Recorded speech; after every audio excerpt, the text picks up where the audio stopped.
Hello friends, welcome on my channel study classes. आप सभी का मेरे चैनल पर स्वागत है। तो फ्रेंड्स, आज हम लोग ईवीएस पेडागोजी के कुछ इंपॉर्टेंट क्वेश्चन को डिस्कस करेंगे जो स्पेशली फॉर आपके सीटेट एग्ज़ाम या आप किसी भी टीचिंग एग्ज़ाम की तैयारी कर रहे हैं जहां पर ईवीएस पेडागोजी से संबंधित क्वेश्चन पूछे जाते हैं, उसके लिए ये क्लास काफ़ी इंपॉर्टेंट है। तो आइए अब हम क्लास को स्टार्ट करते हैं। क्वेश्चन नंबर 1 है, कक्षा 5 का समीर अक्सर समय पर पर्यावरण अध्ययन की शिक्षिका के पास दत्त कार्य जमा नहीं कराता। इससे निपटने का सर्वोत्तम सुधारात्मक उपाय हो सकता है। अब आइए हम इसके ऑप्शंस को देखते हैं। इस बात के विषय में प्रधानाचार्य को सूचित करना कि वो दत्त कार्य क्यों जमा नहीं करा रहा है, या उसे खेल कूद की कक्षा से जाने से रोकना, या अनियमितता के कारण का पता लगाना और समीर को परामर्श देना, या ऑप्शन नंबर डी, उसकी अनियमितता के बारे में अभिभावकों के लिए एक नोट लिखना। तो इसका जो करेक्ट आंसर होगा वो होगा ऑप्शन नंबर सी, कि अगर समीर कक्षा में दत्त कार्य को जमा नहीं कर पा रहा है तो पहले तो शिक्षिका को उनके कारणों का पता लगाना चाहिए कि आखिर क्या कारण है कि वो दत्त कार्य को नहीं जमा कर पा रहा है। उसकी समस्या को जानना चाहिए, उसको क्या प्रॉब्लम हो रही है या उसे क्या क्या समस्या है, उसका पहले तो उनको पता लगाना चाहिए, उसके बाद उनको परामर्श देना चाहिए कि उन्हें इस तरीके से कार्य को अपनाकर वो उस दत्त कार्य को पूरा कर सकता है। जब हम कारण को जानेंगे तभी तो उसका समाधान कर पाएंगे या उसका उपचार कर पाएंगे। तो इसलिए पहले उस कारण का पता लगाना और फिर उसका परामर्श देना। तो इसका जो करेक्ट आंसर होगा ये होगा ऑप्शन नंबर सी। अब आइए हम नेक्स्ट क्वेश्चन को देखते हैं। क्वेश्चन नंबर 2, एक यह पढ़ाते समय कि कुछ समय के लिए खाद्य पदार्थों को किस तरह ताज़ा रखा जा सकता है। राधा अपनी कक्षा में निम्नलिखित अनेक तकनीकों की परिगणना करती है। उसे कटोरी में रखती है तथा कटोरी को एक खुले बर्तन में रख देती है जिसमें कि ठंडा पानी है। या ऑप्शन नंबर बी, उसे एक गीले कपड़े में लपेट देती है। ऑप्शन नंबर सी, उसे धूप में खुला फैला देती है। ऑप्शन नंबर डी, उसे छोटे छोटे टुकड़ों में काटती है और अंधेरे में रख देती है। उपयुक्त तकनीक बी, यानी कि तकनीक बी बी के लिए वह निम्नलिखित किस खाद्य पदार्थ की ओर संकेत कर रही है। कि गीले कपड़े में लपेट देती है, पके हुए चावल की ओर संकेत कर रही है, या प्याज और लहसुन की ओर संकेत कर रही है, कि हरा धनिया की ओर संकेत कर रही है, कि काजू बर्फी की ओर संकेत कर रही है। तो इसका जो करेक्ट आंसर होगा वो होगा ऑप्शन नंबर सी, कि हरे धनिया को अगर हम गीले कपड़े में लपेट कर रख देते हैं तो वो कुछ कुछ समय तक ताज़ा उसे रखा जा सकता है, वो ख़राब नहीं होगा। लेकिन अगर पका हुआ चावल को हम गीले कपड़े में लपेट के रख देंगे तो वो चावल ख़राब हो जाएगा। इसके साथ ही साथ प्याज और लहसुन भी ख़राब हो जाएगा और काजू बर्फ़ी जो है ये भी ख़राब हो जाएगी। लेकिन हरा धनिया जो है वो ख़राब नहीं होगा। तो इसका जो करेक्ट आंसर होगा वो होगा ऑप्शन नंबर सी। अब आइए हम नेक्स्ट क्वेश्चन को देखते हैं। क्वेश्चन नंबर 3, वायु प्रदूषण प्रकरण पढ़ाने के लिए 4 अलग अलग विज्ञान शिक्षक 4 तरह की शिक्षण पद्धतियों का प्रयोग करते हैं। निम्नलिखित में से कौन सी पद्धति सबसे अधिक उचित है। अब आइए इसके ऑप्शन को देखते हैं। प्रकरण पूरा करने के बाद अभ्यास में दिए गए सभी प्रश्नों के उत्तर लिखवाना, या विद्यार्थियों को वायु प्रदूषण का वृत्त चित्र दिखाना, या ऑप्शन नंबर सी, विद्यार्थियों को कहना कि दीपावली से पहले और बाद में वायु के नमूने इकट्ठे करें, उनकी गुणवत्ता का अध्ययन करते हुए निष्कर्षों को सारणीकृत करना, या ऑप्शन नंबर डी, विद्यार्थियों को पाठ्य पुस्तक में से प्रकरण का सस्वर पठन करने के लिए कहना और संकल्पना शब्दावली का अर्थ स्पष्ट करना। तो इसका जो करेक्ट आंसर होगा वो होगा ऑप्शन नंबर सी, कि विद्यार्थियों को कहना कि वो दीपावली से पहले और बाद के वायु के नमूनों को इकट्ठित करें। जब बच्चे कुछ किसी कार्य को खुद करते हैं तो उस चीज़ को वो और भी बेहतर तरीके से सीखते हैं। तो इसका जो करेक्ट आंसर होगा वो होगा ऑप्शन नंबर सी, कि बच्चा इसमें खुद एक्टिव है, और जिस ऑप्शन में बच्चा एक्टिव है वो किसी कार्य को खुद कर रहा है और चीज़ों को एकत्रित कर रहा है, तो इसमें क्या होता है कि बच्चे जो होते हैं वो और भी बेहतर तरीके से किसी चीज़ को सीखते हैं। तो इसका जो करेक्ट आंसर होगा वो होगा ऑप्शन नंबर सी। प्रकरण को पूरा करने के बाद अभ्यास में दिए गए सभी प्रश्नों को लिखवाना। ऐसा नहीं कि बच्चों को सिर्फ प्रश्न को लिखवा देने से बच्चे बेहतर तरीके से सीख पाएंगे। तो उससे बेस्ट ऑप्शन हमारा सी है। या वायु प्रदूषण का वृत्त चित्र दिखाना, ये भी, इसमें भी ऐसा नहीं है कि बच्चा एक्टिव होगा। या पाठ्य पुस्तक में प्रकरण का सस्वर, अगर बच्चों को स्वस्वर करने के लिए कहा जाए और शब्दावली का अर्थ स्पष्ट करने के लिए कहा जाए, तो ये भी जो होगा वो नहीं होगा। तो इसका जो करेक्ट आंसर होगा वो होगा ऑप्शन नंबर सी। अब आइए हम नेक्स्ट क्वेश्चन को देखते हैं। क्वेश्चन नंबर 4, एक शिक्षिका तनावग्रस्त बच्चे की पहचान कर सकती है जब बच्चे निम्नलिखित व्यवहार प्रदर्शित करते हैं। अब आइए हम इसके ऑप्शंस को देखते हैं। आक्रामक व्यवहार, पढ़ाई में पूर्ण एकाग्रता, बहुत बात करना या हाइपर एक्टिविटी। तो इसका जो करेक्ट आंसर होगा वो होगा ऑप्शन नंबर ए, कि बच्चा जब आक्रामक व्यवहार करता है तो टीचर उनके आक्रामक व्यवहार को देख करके ये पहचान कर लेती है कि बच्चा तनावग्रस्त है। तो इसका जो करेक्ट आंसर होगा वो होगा ऑप्शन नंबर ए। अब आइए हम नेक्स्ट क्वेश्चन को देखते हैं। क्वेश्चन नंबर 5, अभिभावक शिक्षक अंतःक्रियाओं को उपलब्ध कराने का मुख्य उद्देश्य क्या होता है। अब आइए हम इसके ऑप्शंस को देखते हैं। विद्यालय में हो रहे क्रियाकलापों के बारे में जानकारी को साझा करने के लिए, या पुनर्बलन और सुधार के लिए, बच्चे की योग्यताओं और कमजोरी के बारे में चर्चा करने के लिए, या एक दूसरे के साथ सामाजिक संबंध विकसित करना, या एक दूसरे की कमियों को उजागर करने के लिए। तो इसका जो करेक्ट आंसर होगा वो होगा ऑप्शन नंबर बी, कि पुनर्बलन और सुधार के लिए बच्चों की योग्यता और कमजोरी, यानी कि बच्चे में क्या क्या योग्यता है उनके बारे में, जिसे कि हम पेरेंट्स टीचर मीटिंग जो होता है उसको हम, उसमें क्या होता है कि टीचर जो होते हैं वो बच्चे के कमी के बारे में बताते हैं कि बच्चे में ये कमी है, उसको और भी प्रोग्रेस करने की ज़रूरत है, या उनकी जो योग्यता है, अगर बच्चे कुछ अच्छा प्रदर्शन कर रहे हैं तो उनकी योग्यताओं के बारे में वो आपस में चर्चा करते हैं। तो इसका जो करेक्ट आंसर होगा वो होगा ऑप्शन नंबर बी। अब आइए हम नेक्स्ट क्वेश्चन को देखते हैं। क्वेश्चन नंबर 6, सभी बड़े शहरों पर भारी संख्या में वाहनों के कारण पर्यावरण प्रदूषण की समस्या का सामना कर रहे हैं। पर्यावरण संरक्षण के लिए शहर के लोग व्यक्तिगत रूप से डैश के माध्यम से अपना सहयोग दे सकते हैं। अब आइए हम इसके ऑप्शंस को देखते हैं। क्वेश्चन नंबर 6 का ऑप्शन नंबर ए, पर्यावरण सुरक्षित सीमा के लिए व्यक्तिगत वाहन के इंजन को नियमित रूप से जांच करवाना, आने जाने के लिए सार्वजनिक यातायात व्यवस्था का प्रयोग करना, या ऑप्शन नंबर सी, अक्सर घर से बाहर जाने से बचना, या ऑप्शन नंबर डी, व्यक्तिगत वाहन जैसे स्कूटर, कार आदि नहीं रखने। तो इसका जो करेक्ट आंसर होगा वो होगा ऑप्शन नंबर बी, कि जो लोग हैं वो आने जाने के लिए अगर सार्वजनिक यातायात का प्रयोग करते हैं तो इससे बहुत कम वायु प्रदूषण होगा। और अगर लोग ज़्यादा से ज़्यादा व्यक्तिगत वाहन का प्रयोग करेंगे तो इससे वायु प्रदूषण होने की ज़्यादा संभावना है।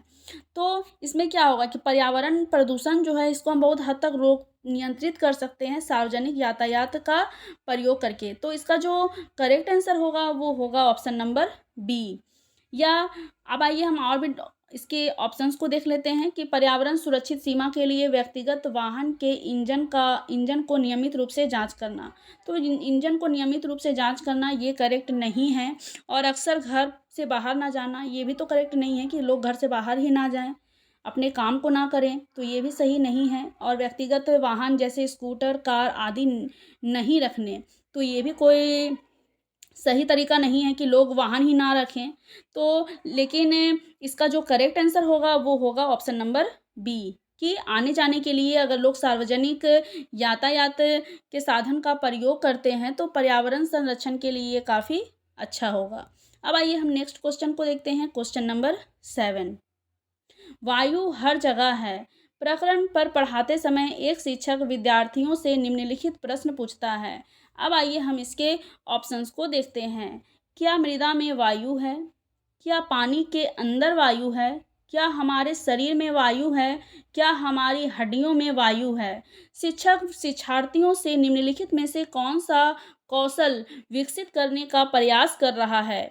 तो इसका अब ऑप्शन को देखते हैं क्या दिया हुआ है। वर्गीकरण कौशल को, चिंतन कौशल को, या संवेगात्मक कौशल को, या अवलोकन कौशल को।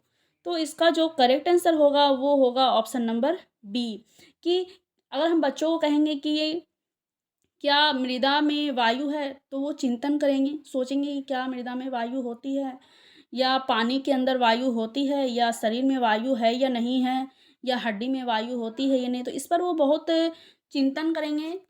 तो इसका जो करेक्ट आंसर होगा वो होगा ऑप्शन नंबर बी। इसमें वर्गीकरण नहीं होगा कि बालक वर्गीकरण करेगा चीज़ों को, या अवलोकन करेगा, या संवेगात्मक कौशल। तो इसका जो करेक्ट आंसर होगा वो होगा ऑप्शन नंबर बी, कि बालक इसके बारे में चिंतन करेगा कि सही में क्या मृदा में वायु होती है या नहीं होती है, वो चिंतन करेगा, अपने समस्या के समाधान को ढूंढने का प्रयास करेगा। तो ये सारी चीज़ें जो होंगी वो चिंतन कौशल के अंतर्गत आएंगी। तो इसका जो करेक्ट आंसर होगा वो होगा ऑप्शन नंबर बी। अब आइए हम नेक्स्ट क्वेश्चन को देखते हैं, क्वेश्चन नंबर 8। निम्नलिखित में से भोजन बनाने का कौन सा तरीका अच्छा है? अब आइए हम इसके ऑप्शंस को देखते हैं। सब्जियों को अच्छी तरह से धोना और फिर काटना। ऑप्शन नंबर बी, सब्जियों को काटना और तब उसे चलते पानी में धोना। या ऑप्शन नंबर सी, सब्जियों को काटने और पकाने से पहले उन्हें कुछ समय के लिए धूप में रखना। या ऑप्शन नंबर डी, बैक्टीरिया नष्ट करने के लिए सब्जियों को गहरे तले हुए पकाना।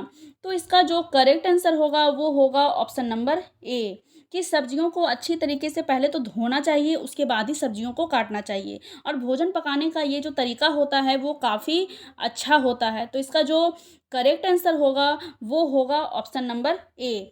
आइए अब हम और भी ऑप्शंस को देख लेते हैं। सब्जियों को काटना और तब उन्हें चलते हुए पानी में धोना। तो पहले सब्जी को नहीं काटना है, बल्कि सब्जी को पहले धोया जाता है। और सब्जी को काटने और पकाने से पहले उन्हें कुछ समय के लिए धूप में रखना, तो ये भी करेक्ट नहीं है कि पकाने से पहले उसे धूप में रखना, या बैक्टीरिया नष्ट करने के लिए सब्जियों को पूरा गहरा तलना, तो ये भी सही नहीं है। तो इसका जो करेक्ट आंसर होगा वो होगा ऑप्शन नंबर ए। अब आइए हम नेक्स्ट क्वेश्चन को देखते हैं, क्वेश्चन नंबर 9। एक विज्ञान शिक्षिका श्वसन प्रकरण पढ़ाने के बाद परीक्षा का आयोजन करती है और यह देखती है कि अधिकांश विद्यार्थी श्वसन और सांस लेने के बीच अंतर को नहीं समझते हैं। यह किसके कारण हो सकते हैं? अब आइए हम इसके ऑप्शंस को देखते हैं। वह कक्षा में प्रभावी तरीके से संबंधित संकल्पना को व्याख्यायित नहीं कर सकी, या वह उनकी कक्षा अध्यापिका नहीं है, या विद्यार्थी प्रश्न को सही तरीके से नहीं समझ सकें, या ऑप्शन नंबर डी, शिक्षिका की कक्षा में प्रायः बहुत अनुशासनहीनता रहती है। तो इसका जो करेक्ट आंसर होगा वो होगा ऑप्शन नंबर ए, कि एक विज्ञान शिक्षिका जो है वो बच्चों को श्वसन प्रकरण पढ़ाती, लेकिन पढ़ाने के बाद बच्चा लोग को ये पता ही नहीं है कि श्वसन और सांस लेने के बीच में क्या अंतर होता है। तो ये क्या और दर्शाता है कि ये इस और दर्शाता है कि बच्चे ने क्लास को अच्छे से समझा ही नहीं है। जब बच्चे किसी चीज़ को अच्छी तरीके से समझेंगे ही नहीं, तो फिर उसका वो करेक्ट आंसर भी नहीं दे पाएंगे।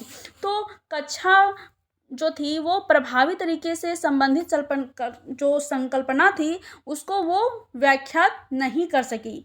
तो इसका जो करेक्ट आंसर होगा वो होगा ऑप्शन नंबर ए। या वह उनकी कक्षा की अध्यापिका नहीं है, तो ये बात गलत है कि अगर मान लीजिए कक्षा की अध्यापिका नहीं है, अगर अदर टीचर भी कोई आ रहे हैं और इस टॉपिक को पढ़ा रहे हैं, तो इस पर कोई ये नहीं है कि वो कक्षा की अध्यापिका नहीं है तो चीज़ें हमें अच्छी तरीके से समझ में नहीं आएंगी। अब है विद्यार्थी प्रश्न को सही तरीके से नहीं समझ सकें। अगर विद्यार्थी को प्रश्न को समझने में प्रॉब्लम होगा तो वो प्रश्न को टीचर से दोबारा पूछ सकते हैं कि इसका मतलब क्या होगा। अगर उस चीज़ को वो बेहतर तरीके से समझ गए हैं तो प्रश्न को वो आसानी से समझ जाएंगे। और शिक्षिका की कक्षा में प्रायः बहुत अनुशासनहीनता रहती है, तो ये भी ऑप्शन सही नहीं है। तो इसका जो करेक्ट आंसर होगा वो होगा ऑप्शन नंबर ए, कि बच्चे जब अच्छी तरीके से समझे ही नहीं हैं, उनका कक्षा जो है वो प्रभावी तरीके से संबंधित नहीं है, तो इस कारण वो उस चीज़ को नहीं समझ पाए हैं। तो इसका जो करेक्ट आंसर होगा वो होगा ऑप्शन नंबर ए। अब आइए हम नेक्स्ट क्वेश्चन को देखते हैं, क्वेश्चन नंबर 10। रेखा की माँ डैश के लिए रोजाना तालाब से लाए पानी में फिटकरी डालती है। अब आइए हम इसके ऑप्शन को देखते हैं। पानी को रंग रहित करने के लिए, या हल्के निलंबित उपद्रव्यों को अवसादित करने के लिए, या कठोर जल को मृदु जल में परिवर्तित करने के लिए, या पानी में मौजूद रोगाणु को खत्म करने के लिए। तो इसका जो करेक्ट आंसर होगा वो होगा ऑप्शन नंबर बी, कि रेखा की माँ जो है वो पानी को फिट यानी कि पानी में फिटकरी डाल रही है, वो इसलिए डाल रही है ताकि हल्के निलंबित उपद्रव्यों को अवसादित करने के लिए। यानी कि फिटकरी डालने से क्या होगा कि पानी में जो थोड़ा मोड़ा गंदा होगा वो नीचे तल में जाके बैठ जाता है, जिससे कि पानी जो होती है वो पीने के योग्य बन सके। तो इसका जो करेक्ट आंसर होगा वो होगा ऑप्शन नंबर बी। अब आइए हम नेक्स्ट क्वेश्चन को देखते हैं, क्वेश्चन नंबर 11। खाद्य श्रृंखला की संकल्पना को पढ़ाने में विद्यार्थियों की अधिकतम भागीदारिता के लिए निम्नलिखित में से कौन सी शिक्षण व्यूह रचना सबसे प्रभावी होगी। अब आइए हम इसके ऑप्शन को देखते हैं। विद्यार्थियों को इंटरनेट से संबंधित जानकारी एकत्रित करने के लिए कहना, कि विद्यार्थी को हम कह दिए कि जाइए आप इंटरनेट से अपना जानकारी को एकत्रित कर लीजिए। या फिर ऑप्शन नंबर बी, श्याम पट्ट पर लिखी विभिन्न खाद्य श्रृंखलाओं के सभी उदाहरणों को देखकर लिखने के लिए विद्यार्थियों को कहना कि विद्यार्थी सभी उसको देख करके उतार लें। फिर जीवों के प्ले कार्ड्स बनाना और विद्यार्थी के समूह को विभिन्न खाद्य श्रृंखला को सोचते हुए उन्हें व्यवस्थित करने के लिए कहना। या ऑप्शन नंबर डी, विभिन्न आवासों में चलने वाली संभावित खाद्य श्रृंखला की खोज करने के लिए विद्यार्थियों को कहना। तो इसका जो करेक्ट आंसर होगा वो होगा ऑप्शन नंबर सी, कि जब विद्यार्थियों को जीवों के प्ले कार्ड्स बनाना और विद्यार्थियों को समूह को विभिन्न खाद्य श्रृंखला को सोचते हुए उन्हें व्यवस्थित करना। इनके बच्चों को जब ग्रुप में बांट करके कुछ टीचिंग मटेरियल जिसे वो टच फिर कर सकें, तो उसके माध्यम से क्या होता है कि बच्चे जो होते हैं वो किसी चीज़ को और भी बेहतर तरीके से सीखते हैं। तो इसका जो करेक्ट आंसर होगा वो होगा ऑप्शन नंबर सी। अब आइए हम नेक्स्ट क्वेश्चन को देखते हैं, क्वेश्चन नंबर 12। डैश के लिए मछली घर एक्वेरियम में हवा वाला पंप रखा जाता है। अब आइए हम इसके ऑप्शंस को देखते हैं। पानी को साफ करने के लिए, जलीय पौधों को अधिक कार्बन डाइऑक्साइड उपलब्ध कराने के लिए, या अधिक ऑक्सीजन को पानी में घुलने देने, या ऑप्शन नंबर डी, मछली घर की शोभा बढ़ाने के लिए।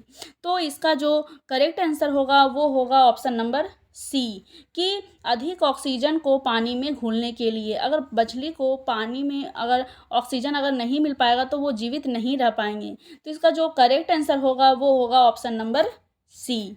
अब आइए हम नेक्स्ट क्वेश्चन को देखते हैं, क्वेश्चन नंबर यहाँ होगा क्वेश्चन नंबर 13। नीचे दिए गए वेन आरेख का अध्ययन कीजिए। ये एक डायग्राम दिया हुआ है जिसमें कि जमीन पर रहने वाले जंतु, पानी में रहने वाले जंतु और अंडे देने वाले जंतु, निम्नलिखित में से कौन से जीव जंतु एक्स में रखे जा सकते हैं। यानी कि एक्स में वही जंतु रखे जाएंगे जिनमें ये तीनों गुण पाया जाएगा, जो जमीन में भी रह सकें और जो अंडे भी देते हों और पानी में भी रह सकें। तो अब आइए हम इसके ऑप्शन को देखते हैं। मगरमच्छ की बात की जा रही है, ईल, सर्प, मीन की बात की जा रही है, या ऑप्शन नंबर सी, शार्क के बारे में कहा जा रहा है, या ऑप्शन नंबर डी, मछली। तो इसका जो करेक्ट आंसर होगा वो होगा ऑप्शन नंबर ए, कि मगरमच्छ जो है वो जमीन में रहने वाले जीव हैं और ये पानी में भी रहते हैं और ये अंडे देने वाले भी जीव हैं। तो इसका जो करेक्ट आंसर होगा वो होगा ऑप्शन नंबर ए। अब आइए हम नेक्स्ट क्वेश्चन को देखते हैं, क्वेश्चन नंबर 14।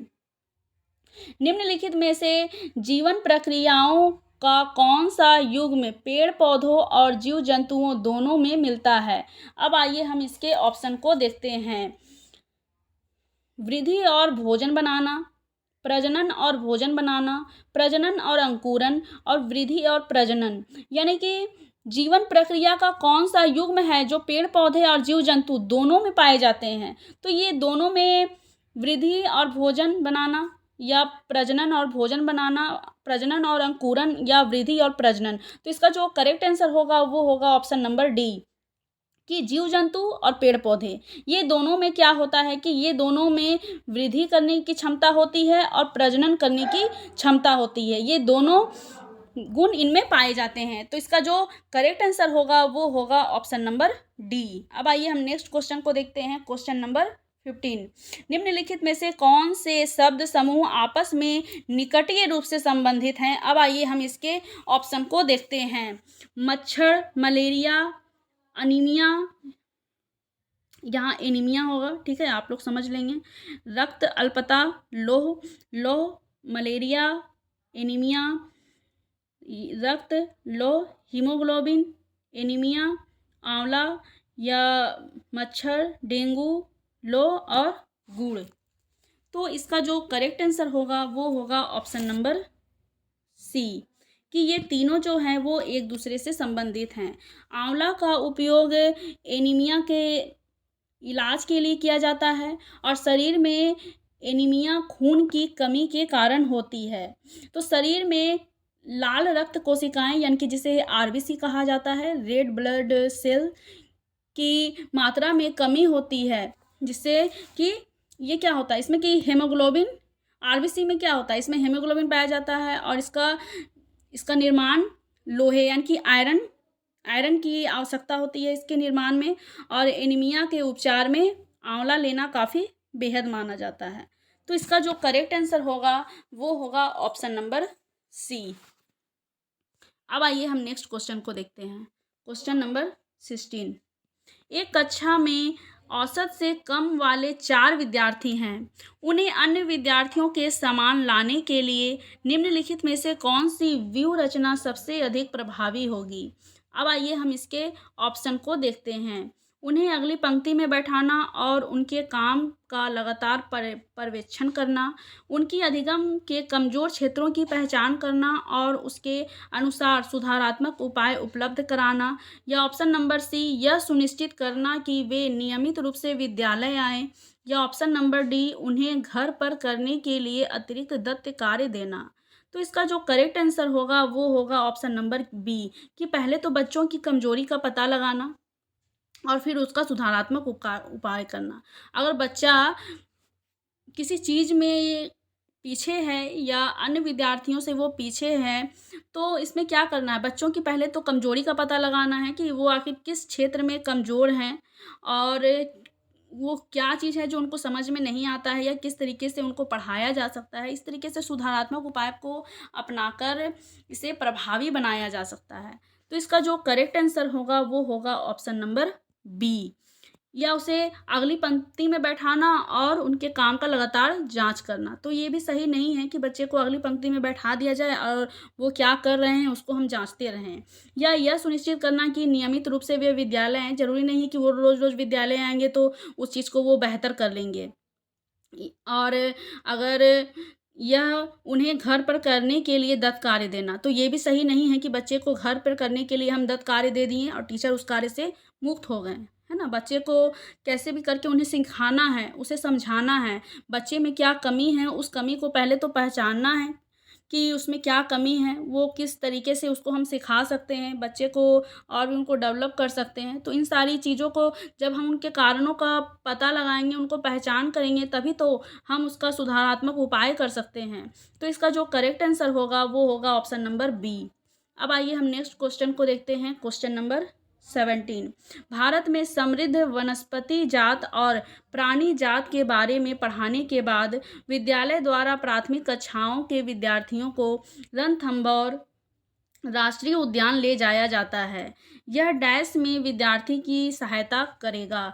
अब आइए हम इसके ऑप्शन को देखते हैं। प्रकृति के प्रति सम्मान विकसित करने के लिए, या कक्षीय अधिगम को वास्तविक जीवन स्थितियों के साथ जोड़ने के लिए, या पर्यावरण संरक्षण के लिए कौशलों के विकास के लिए, या बाहरी भ्रमण में दोस्तों के साथ मजा लेने। तो इसका जो करेक्ट आंसर होगा वो होगा ऑप्शन नंबर बी, कि बच्चा को वास्तविक जीवन स्थिति से अगर जोड़कर बच्चों को अधिगम कराया जाता है तो उस चीज़ को वो बेहतर तरीके से सीख रहे हैं। मान लीजिए उन्हें कहा गया कि दिल्ली का लाल किला ऐसा है, वहाँ ये चीज़ें पाई जाती हैं, है ना, तो ये दिल्ली में है, तो फिर क्या होगा, बच्चा यहाँ कक्षा में बैठ कर इमेजिन करेगा कि वो ऐसा चीज़ है, वहाँ ये चीज़ पाई जाती हैं। लेकिन अगर हम बच्चे को वहाँ पर ले जाएं, वो वो वहाँ पर उस चीज़ों को खुद देखेंगे, है ना, उस चीज़ को जानेंगे, तो वो ज़्यादा बेहतर होगा। तो वास्तविक जीवन स्थिति के साथ जोड़ते हुए बच्चों को पढ़ाना ये काफ़ी इम्पोर्टेंट होता है। या फिर मान लीजिए हम उनको वहाँ का फिगर दिखाकर या कुछ वीडियो वूडियो दिखाकर, इससे भी बच्चों को वास्तविक जीवन से जोड़ सकते हैं। तो इसका जो करेक्ट आंसर होगा वो होगा ऑप्शन नंबर बी। अब आइए हम नेक्स्ट क्वेश्चन को देखते हैं। Question number 18। एक कक्षा के अनुभाग आ को पेट्रोलियम और कोयले के भंडारों में रिक्तीकरण प्रकरण पढ़ाने के बाद मल्टीमीडिया कैप्सूल का प्रयोग किया गया, जबकि अनुभाग ब को ग्रीन बोर्ड पर आरेख बनाते हुए पढ़ाया गया। बाद में यह पाया गया कि अनुभाग आ के विद्यार्थियों ने एक बेहतर सीमा तक प्रकरण को समझ लिया। ऐसा होने का कारण क्या हो सकता है? अब आइए हम इसके ऑप्शन को देखते हैं। ग्रीन बोर्ड एक अच्छी दृश्य सामग्री नहीं है, या बहुउपागम दैनिक जीवन स्थितियों के अधिक नज़दीक है, या option number D C multimedia सामग्रियों का प्रयोग अपेक्षाकृत अधिक मितव्ययी है, या ऑप्शन नंबर डी दृश्य श्रव्य सामग्रियां बेहतर संधारण के लिए सभी इंद्रियों को शामिल करती हैं। तो इसका जो करेक्ट आंसर होगा वो होगा ऑप्शन नंबर डी, कि बच्चों को अगर दृश्य श्रव्य सामग्री का क्या मतलब होता है कि बच्चे जिसे देख भी सकें और सुन भी सकें। मान लीजिए हम टेलीविज़न देख रहे हैं, तो उसमें क्या हम कर रहे हैं, हम चीज़ों को देख भी रहे हैं और सुन भी रहे हैं। इसमें दोनों चीज़ हमारा एक्टिव है, एक तो हमारी श्रवण कौशल भी एक्टिव है और दृश्य भी। तो इसमें क्या होता है कि जो इंद्रियां जो होती हैं वो शामिल होती हैं, तो बच्चे इससे जो होते हैं वो बेहतर तरीके से सीखते हैं। तो बच्चों को अगर इस तरीके से सिखाया जाए तो बच्चों को कोई भी चीज़ तुरंत समझ में आ जाता है, बच्चे में इसमें बोरियत फील नहीं होता है, और इसको सीखने के लिए वो भी इन सारी चीज़ों से अगर बच्चों को सिखाया जाता है तो वो और भी सीखने के लिए उत्सुक हो जाते हैं। तो इसका जो करेक्ट आंसर होगा वो होगा ऑप्शन नंबर डी। अब आइए हम नेक्स्ट क्वेश्चन को देखते हैं। Question number 19। कक्षा में पोषण प्रकरण का परिचय अधिक प्रभावी तरीके से देने के लिए एक शिक्षक को, अब आइए इसके ऑप्शन को देखते हैं, मानव दांतों का प्रतिरूप दिखाना चाहिए, या विद्यार्थियों को अपने टिफिन बॉक्स खोलने और उसकी सामग्री यानी कि जो भोजन वो लेकर आए हैं को देखने के लिए कहना चाहिए, तथा बाद में शिक्षक को व्याख्या करनी चाहिए, या ऑप्शन नंबर सी पोषक तत्वों से भरपूर विभिन्न भोजन के उदाहरण देने के लिए श्याम पट पर पाचन तंत्र का आरेख बनाना चाहिए। तो इसका जो करेक्ट आंसर होगा वो होगा ऑप्शन नंबर बी, कि कक्षा में पोषण प्रकरण को का परिचय अधिक प्रभावी तरीके से देने के लिए एक शिक्षिका को विद्यार्थियों को अपने टिफिन बॉक्स को खोलने के लिए कहना चाहिए। इसके साथ ही साथ उन जो टिफिन लेकर के आते हैं उनको देखने के लिए कहना चाहिए, और बाद में शिक्षक से उसकी व्याख्या करना चाहिए, क्योंकि टिफिन बॉक्स को देख करके वो बच्चे क्या क्या क्या वो लेकर के आए हैं टिफिन में, उससे उनके क्या पता चलेगा कि किन किन चीज़ों को खाने से पोषण मिलता है, उसमें कितने विटामिन्स होते हैं, कितने मिनरल्स होते हैं, ये सारी चीज़ें जो होती हैं वो बच्चों को पता चल सकता है। और ये जो है ये बच्चे इसे वास्तविक जीवन से, यानी कि बच्चे क्या है, ये बच्चे के वास्तविक जीवन से जुड़ा हुआ है कि वो लंच अपना टिफिन बॉक्स लेकर के आ रहे हैं, उसमें वो जो खाने की चीज़ ला रहे हैं उसमें क्या क्या प्रोटीन पाया जाता है, इससे उन्हें पता चल पाएगा। तो इसका जो करेक्ट आंसर होगा वो होगा ऑप्शन नंबर बी। अब आइए हम नेक्स्ट क्वेश्चन को देखते हैं। Question number 20। आरती एक पोस्टर पर एक बीमारी की रोकथाम से संबंधित निम्नलिखित सावधानियां पढ़ती हैं। अब आइए इसके ऑप्शन को देखते हैं। अपने आसपास पानी को जमा ना होने दें, पानी के बर्तनों, कूलरों और टंकियों को साफ रखें, या ऑप्शन नंबर सी यदि कुछ जगहों पर पानी इकट्ठा हो जाता है तो तेल का छिड़काव करें, या ऑप्शन नंबर डी स्वयं के बचाव के लिए जाली का प्रयोग करें।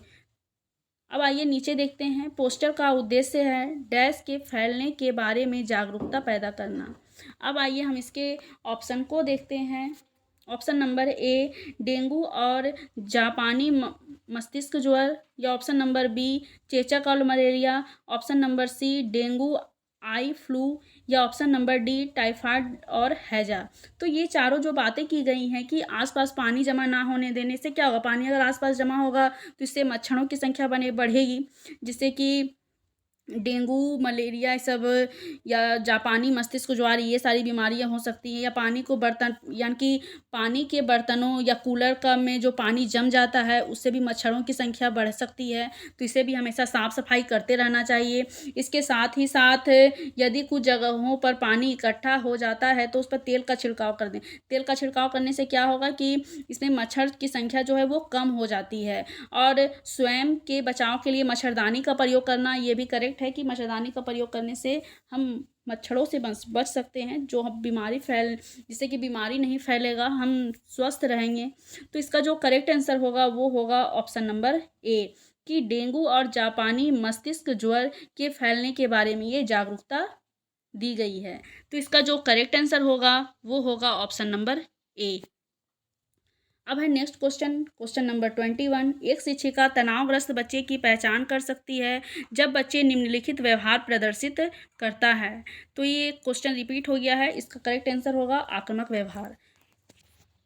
कि बच्चा जब आक्रामक व्यवहार करता है तो टीचर उनके व्यवहार को देख करके वो ऑब्जर्व करती है कि बच्चा किसी न किसी वजह से तनावग्रस्त है। तो इसका जो करेक्ट आंसर होगा वो होगा ऑप्शन नंबर ए। तो आज हमने कुछ क्वेश्चन को डिस्कस किए जो स्पेशली फॉर आपके सीटेट एग्ज़ाम या आप किसी भी टीचिंग एग्ज़ाम की तैयारी कर रहे हैं, तो उसके लिए ये काफ़ी इम्पॉर्टेंट है। अगर आपको मेरी वीडियो अच्छी लगती है तो मेरे वीडियो को आप लाइक करें, और अगर आपने मेरे प्रीवियस वीडियो को नहीं देखी हैं तो आप मेरे क्लास में जा कर के देख सकते हैं, और इसमें हर चीज़ को पूरा कंप्लीट किया जाएगा, साथ ही साथ प्रैक्टिस क्वेश्चंस भी कराए जाएंगे। तो आज के लिए बस इतना ही। Thank you.